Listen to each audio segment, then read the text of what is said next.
But the very first step that we figured out was we encouraged people to do a survey of who they were really at their core. Their job title and their job identity had been stripped away and lost. So that's gone, that's off the table.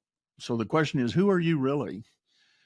How do you think you're wired? What do you believe in? What do you really want to do?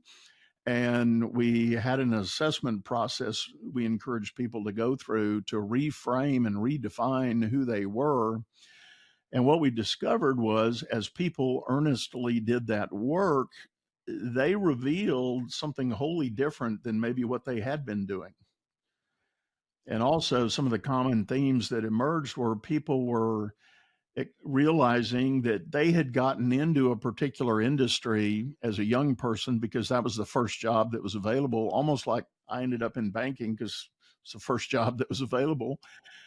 Um, but after 20 years, they didn't really like it. They weren't really energized by it. They weren't really excited, but they had been given opportunity to advance. So they just stayed on the train and kept scaling up.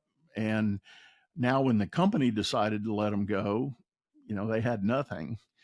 But when they did this exploration and survey of who they really believe they were, they could now start telling a story that had a whole different level of energy to it. So that when they showed up for an interview, there was energy was way up the scale, and they weren't beat down, they weren't discouraged, they weren't frustrated, but they were eager to find that new path and new direction. And a lot of the people that were successful in following our program went sometimes 180 degrees opposite of where they had been, and found great success doing it.